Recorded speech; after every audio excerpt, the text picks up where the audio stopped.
Si Rawing Nitis.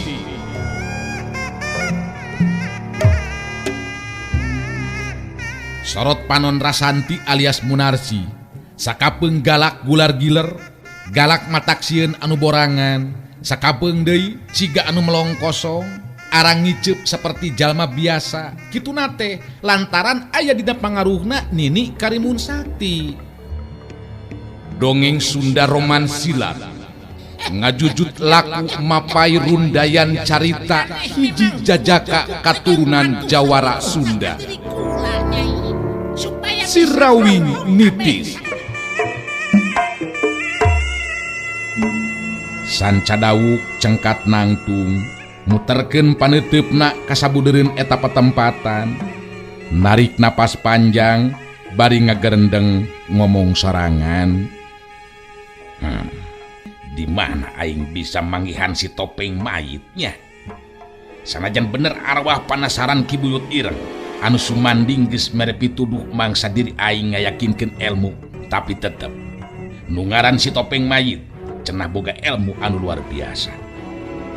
Kadinya aing kudu guru ilmu. Ku cara kitu kakara bisa malaskan nyeri ka si Rawing. Si Rawing Nitis digarap Kumang Inoy, naskah Yasana Yat R, pangreka jeung panyeup sora Udi Gibran, dibaturan Kukang Awe, teknik jeung editing garapan Nopan Cahya Lagawa, dibaturan Kukang Ence, pangjejer gawe Muhammad Ismail Haufansa.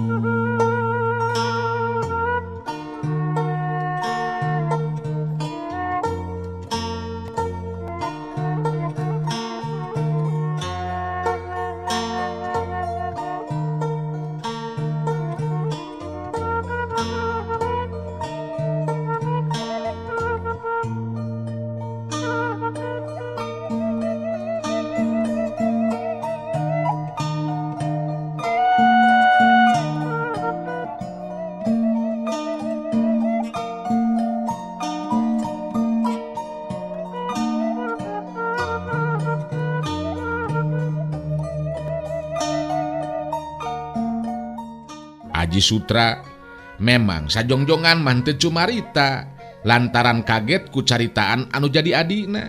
Wani ngomong saperti kitu kalaka ngabalik-balikeun ka manehna. Aji Sutra neuteup tambah seukeut ka laras anting.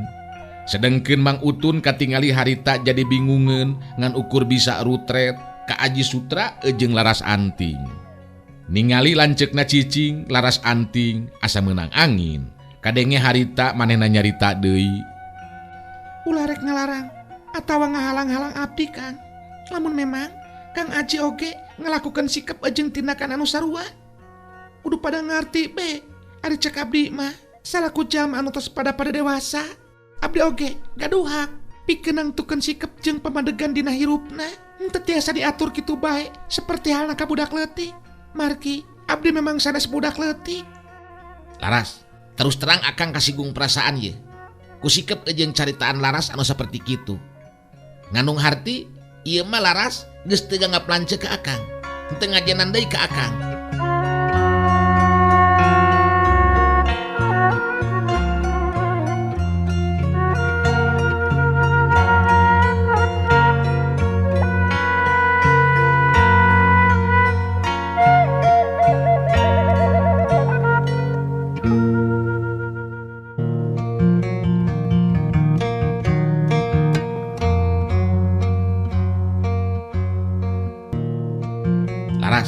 Terus terang akang kasinggung perasaan ye.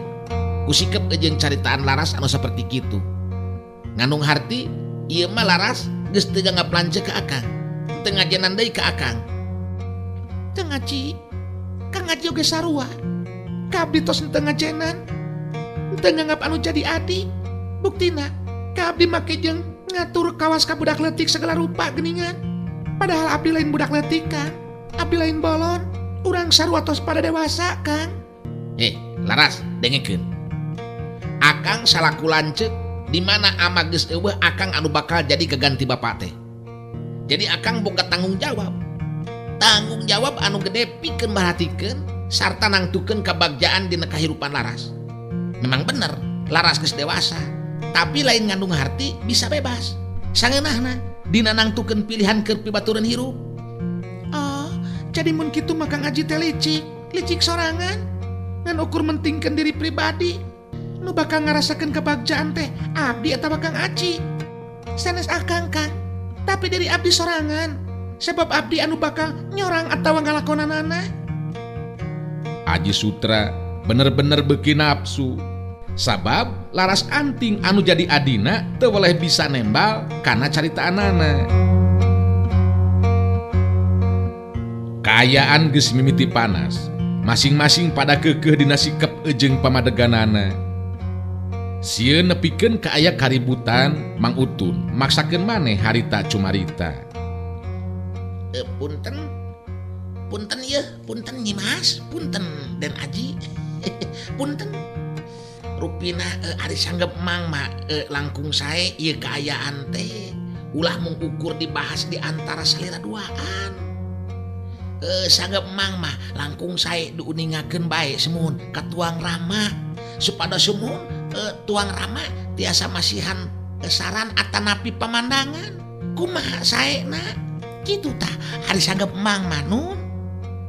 Laras Anting ngareret ka Mang Utun terus nyarita.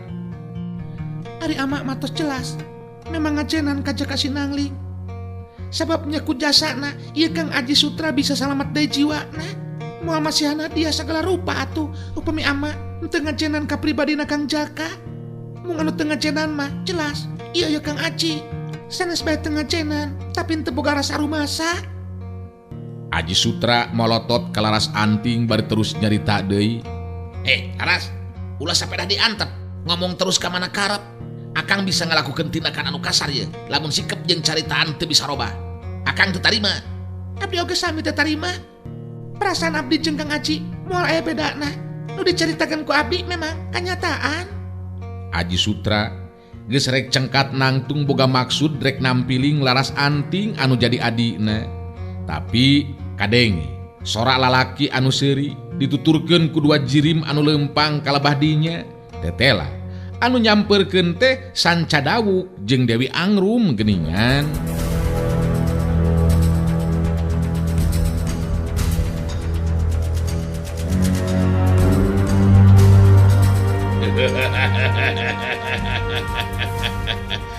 Pasea di tempat anu suni kieu teu beda jeung anjing keur parebut tulang.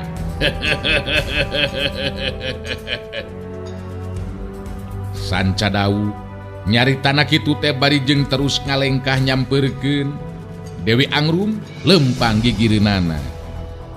Aji Sutra jeung Mang Utun kitu deui Laras Anting meh dina waktu anu bareng carengkat nangtung kawilang kaget oge ku kadatangan eta dua jalma anu kawilang anyar pinanggi.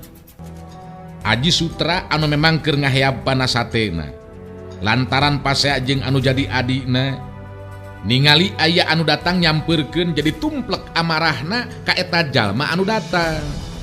Aji Sutra ngalengkah maju nyamperkeun ngabagiakeun anu ajar datang. Dina jarak anu cukup Aji Sutra jeung Sanca Dawuk ngeureunkeun lengkah sukuna. Dua tetepan bantrok ngageter hate Aji Sutra. Sorot panon Sanca Dawuk seukeut nekeranan lir upama tembus kana jajantung.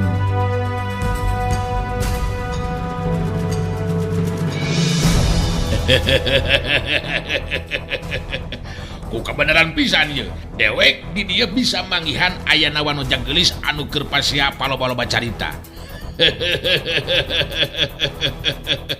Henteu kudu jauh-jauh neangan.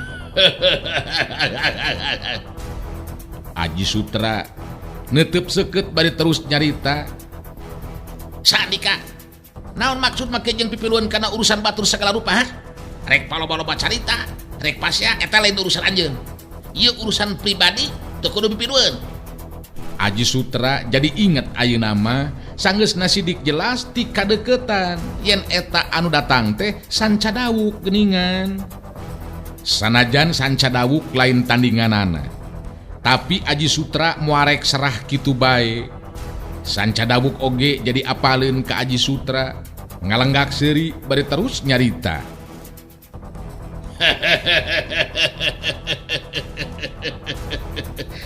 Si laing teh anu kungsi rubuh ku deweknya Aji Sutra lin. Dewek memang kudu pipiluan karena ieu urusan, sabab eta wanoja geulis ayeuna keneh ku dewek ku di bawah. Keur pingpinan dewek si topeng mayit, pamimpin dewek butuh wanoja geulis anu masih keneh suci. Mata eta wanoja ku dewek rek dipenta euy. Rek dipenta. Montong loba coba-coba ngalawan sia. Montong loba cetak jeung coba-coba ngalawan sia lamun teu hayang cilaka.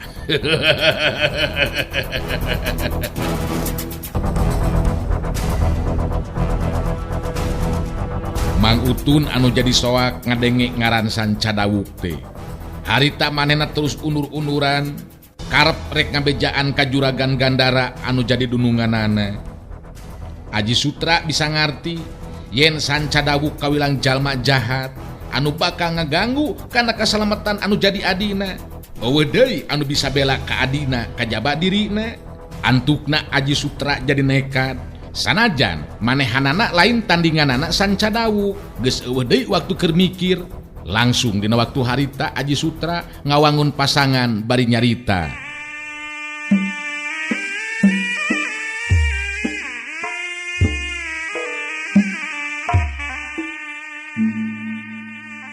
Heh, Sanca Dawuk, ulah coba-coba ganggu ke laras anting adik kuring.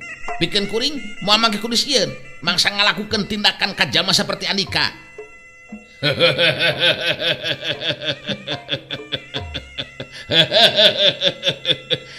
Jadi maneh rek ngalawan Aji Sutra. Hebat euy, bela kanu jadi adi beunannya. Mun kitu mangandung harti lain bakal konyor dina poe ieu sia ku leungeun dewek deuleu.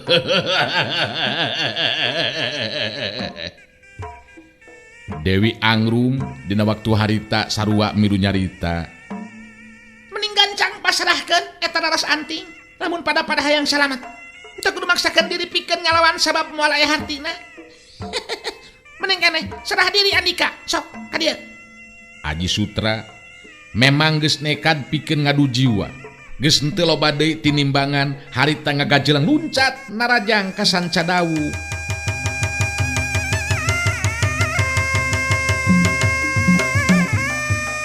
Panarajang anu dilakukeun ku Aji Sutra tangtu be panarajang anu ngagunakeun kamampuhan ejeng tanaga sapinuhna. Sabab manehna ngarti Sanca Dawuk memang lain lawan anu enteng. Katingali Aji Sutra maju narajang, Dewi Angrum ngajorelat uncat ka hareupeun laras anting, sedengkeun Mang Utun geus lumpat kabur ninggalkeun eta patempatan. Dewi Angrum nyerenge seuri ka laras anting bari terus nyarita. Teu kudu coba-coba ngalawan atawa kabur Andika. Lamun hayang salamet laras anting, leuwih hade serah diri sarta nurut kana maksud kuring dina waktu ayeuna. Pikeun dibawa ka tempatna si topeng mayit. Laras anting mundur dua lengkah ka tukang. Kangaranan ngarasa dirina sarua pangawak awewe saperti halna Dewi Angrum. Harita laras anting teu pati sieun teuing, neuteup seukeut bari terus ngomong. Anjeun, ulah coba-coba ganggu, leuwih hade ing ditinggalkeun ieu petempatan. Ulah ganggu anjeun, kuring eueuh urusan jeung anjeun. Ulah coba-coba barontak segala rupa laras anting. Sanajan ngalawan moal aya hartina, mending keneh milu ayeuna jeung kuring. Dewi Angrum kalahkat terus ngalengkah maju, antukna laras anting jadi nekat, harita ngalawan rek nyakar ejeng ngajenggut buukna Dewi Angrum. Kangaranan ngalawan baringan ukur dumasar kana nekat wungkul, jeung teu dibarengan ku pangabisa dina hal jurus puguh be. Pikeun Dewi Angrum mah henteu kudu kaget dina nyingkahanana. Panarajang laras antingan ukur dumasar tina rasa ambek ejeng nekat. Dina waktu anu henteu lila, laras anting geus bisa dilumpuhkeun ku Dewi Angrum. Dipencet ku ramo-ramo leungeunna dina lebah urat-urat beheungna. Akhirna laras anting ngudupruk ngalumpuruk leuleus taya tangan pangawasa lir upama anu dipupul bayu.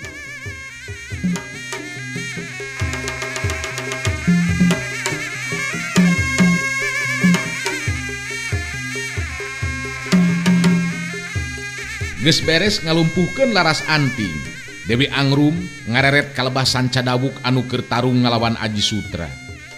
Aji Sutra sanajana keur tanaga ejeng pangartina, manehna memang lain lawan anu imbang keur Sanca Dawuk. Kitu deui, Sanca Dawuk manehna ngarangsek ku elmu silat Sanca Brajana, tur geus teu hayang mere deui ampun kanu jadi lawan. Akhirna runtuyan panarajang Sanca Dawuk geus teu bisa disingkahan deui jeung dibendung. Aji Sutra ngagero panjang, tina bibirna nyebrot getih anu masih kene seger, awakna ngajengkang terus ngabebengkang rubuh dina luhur lemah geus teu bisa inget deui naon-naon. Calat suku kiu dak jebrot jemet des pala cengkang kebut. Aji Sutra teu inget di bumi alam, sedengkeun Sanca Dawuk pancuh dina tangtunganana ngareret kalebah Dewi Angrum nyerenge seuri terus nyarita.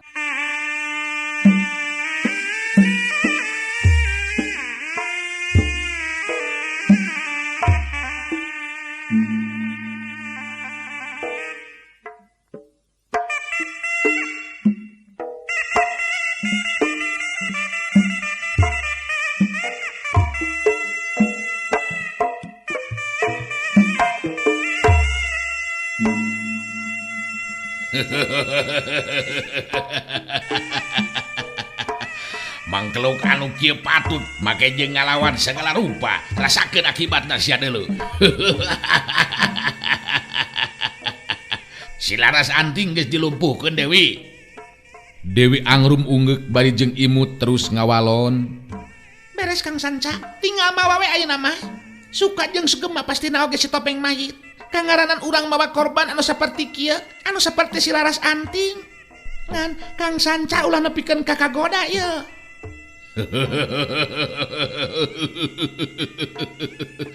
Keur akang moal bisa kagoda ku awewe anu sejen Dewi. Sanajan si laras anting cek batur siga wedadari keur diri akang eueuh hartina kegelisanana. Sabab eueuh deui anu panggelis-gelisna kajabat ti Dewi. Nyen nuhun atuh pami kitu mah. Abdi memang yakin sarta percaya kana caritaan Kang Sanca. Ayeuna mah hayu Kang, urang bawa ye si laras anting teh. Beres Dewi, keun akang anu bakal manggulna. Heuh, teu kudu make capek-capek Dewi mah nya. Laras anting anu dina kaayaan geus dilumpuhkeun, harita terus dipanggul ku Sanca Dawuk, dibawa ninggalkeun eta patempatan geus teu malire deui kaayaan Aji Sutra anu ngabebengkang teu inget di bumi alam.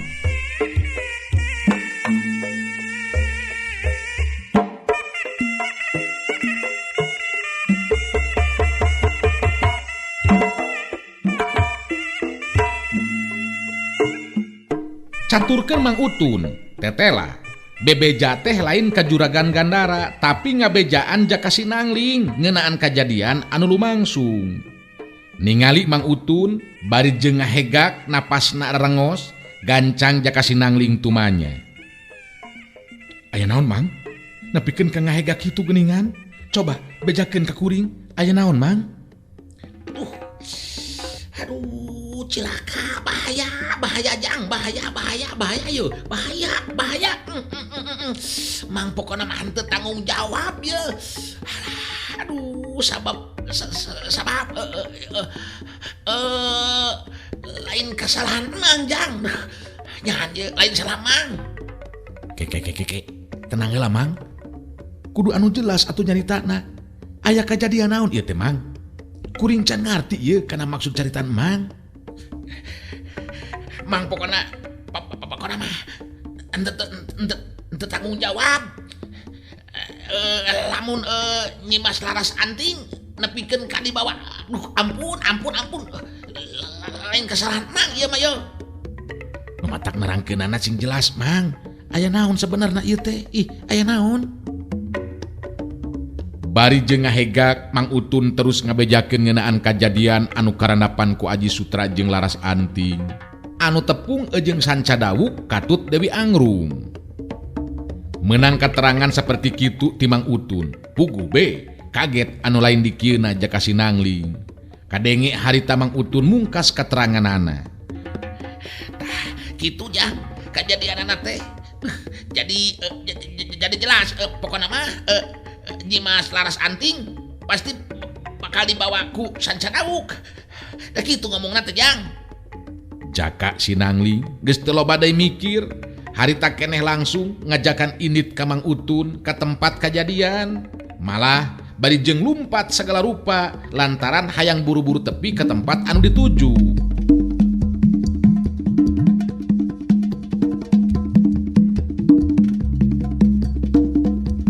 Datang ke tempat anu dituju, katingali Aji Sutra ngabebengkang dina luhur lemah dina kaayaan teu inget di bumi alam. Jaka Sinangling mariksa kaayaan Aji Sutra, dareku jeung Mang Utun. Teu lila kadenge Jaka Sinangling nyarita deui.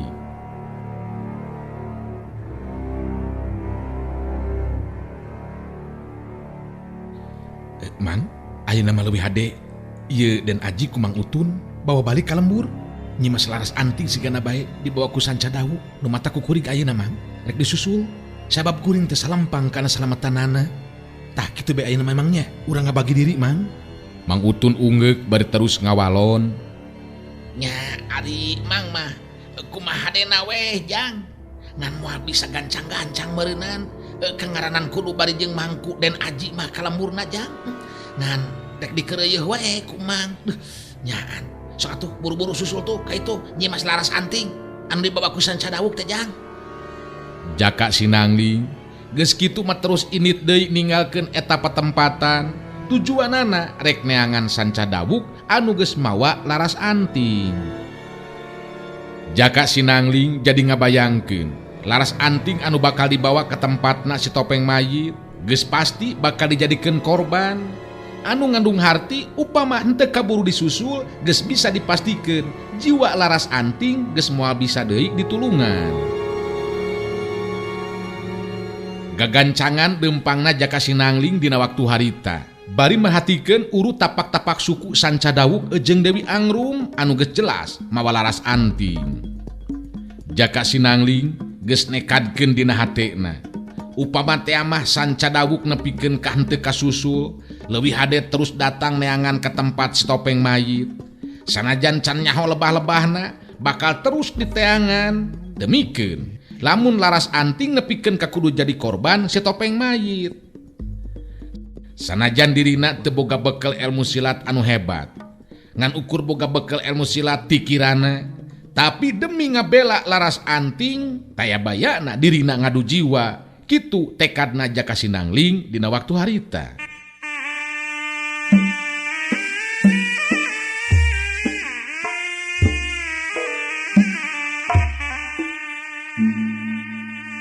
Sedangkan Sanca Dawuk jeung Dewi Angrum anu keur lumampa pada ngarasa suka hatena. Sabab maranehna duaan mawa bebandan wanoja geulis rupa ngaran Laras Anting anu geus pasti bakal bisa nyugemakeun hatena si topeng mayit. Sajeroning lalempang bari jeung manggu Laras Anting, Sanca Dawuk ngareret deui ka Dewi Angrum anu lempang gigireunana. Kadenge harita Sanca Dawuk anu nyarita.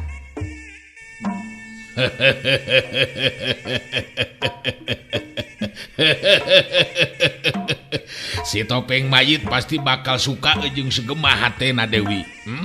Sabab ieu korban anu dibawa ku urang geus bisa dipastikeun bakal nyugemakeun kana hatena. Ngandung harti urang bakal leuwih dipercaya ku manehanana. Dewi Angrum unggul bari seuri terus nembalan. Jelas memang bakal kitu engke kajadian anak Kang. di mana urang geus dipercaya ku si Topeng Mayit. Tangtu jadi jalma kepercayaan anak ilmu silat na oge tangtu bakal diturunkan ke urang Kang. Upama urang geus menang tambahan ilmu di si Topeng Mayit, geus teu kudu ngandalkeun deui batur Kang, mangsa ngayakeun palitungan jeung si Rawing. Urang duaan anu bakal ngalakukeun anak Kang. Nya bener gitu Dewi, bener. Dalasanajan cita-cita akang oge kitu pisan sarua. Binasana si Rawing teh lain kuleungeun anu sejen, tapi kuleungeun urang langsung. Ngarah leuwih suka jeung sugema kana hate urang. Duanana terus lalempang beuki gancang, sangkan bisa buru-buru tepi ka tempat tujuan.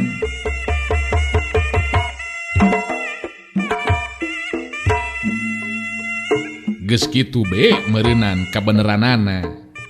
Harita sanca dawuk jeung Dewi Angrum bet pasarandog jeung Wiguna katut Rasanti anu keur latihan napas jeung daya tahan badan ku cara lempang jauh bari sakapeung lulumpatan pagancang-gancang.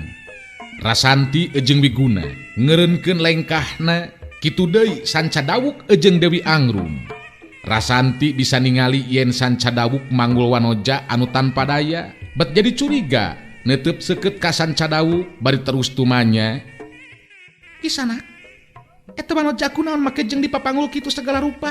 Kayaanana bet siga anu lumpuh geningan tanpa daya, keur gering atawa memang dilumpuhkeun Kisana? Rasanti anu salila ieu geus narima sabagian ilmu silat ti si Rawing jeung nu jadi indungna Saraswati bisa ngarti kana kaayaan wanoja anu keur dipanggul ku sanca dawuk estu teu wajar kaayaanana. Sanca dawuk mureleng panonna ka Rasanti anu dianggapna geus lancang wani tumanya anu saperti kitu.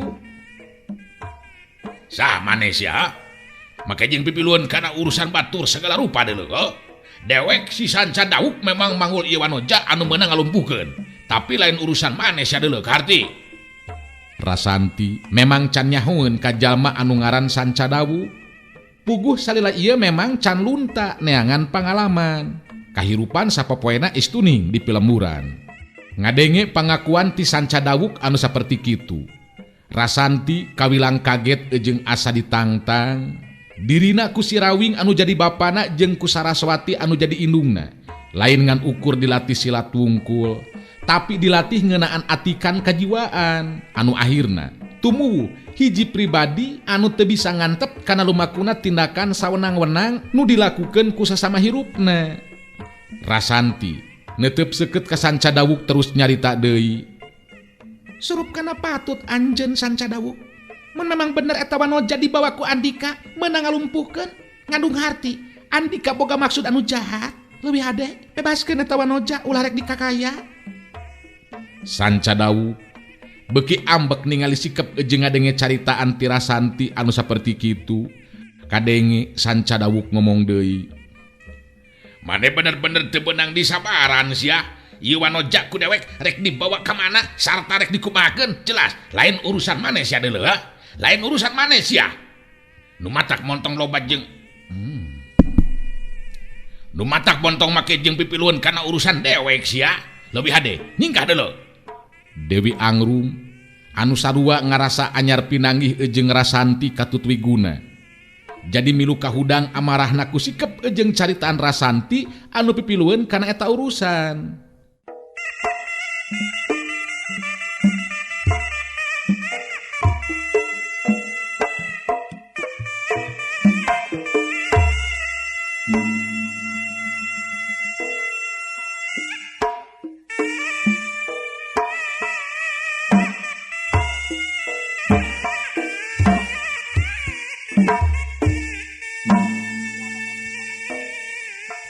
Dewi Angrum maju salengkah ka hareupeun Rasanti. Dua teutepan bantrok kadenge Dewi Angrum nyarita. Teu kudu coba-coba jadi pahlawan anjeun. Lebih hade urus diri sorangan, teu kudu pipiluan kana urusan batur. Sok ini nyingkah anjeun. Kuring Dewi Angrum ye, lain awewe sambarangan ulah ngadagua ditinah ku kuring. Rasanti rutret kaluhur ka handap bangun anu keur naksir kana tangtungan Dewi Angrum. Seri leutik terus nyarita. jadi anjeun oge saruana deui. Kuring Rasanti muarek bisa ngantep kana lumangsungna ka sawenang-wenangan anu dilakukan ku sabay nu matak leuwih hade bebaskeun eta wanoja. Sanca Dawuk nyerenge seuri bari terus nyarita deui.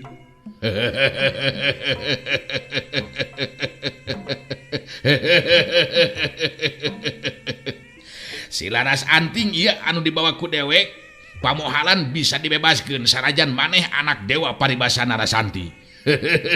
Moal make ku dilepaskeun deui ieu si Laras Anting leuwih hade nyingkir lamun maneh hayang salamat sia. Rasanti jadi beuki wani jeung panasaran. Geus jadi kewajiban cek pikirna lamun manehna ngabela jeung nulungan wanoja anu ngaran Laras Anting anu ayeuna tanpa daya kaayaanana. Sanca Dawuk, di mana bae lumakuna tindak kejahatan jelas kuring moal bisa cicing, kuring moal bisa ngantep. Mata kuring minta sekali deui bebaskeun eta Laras Anting.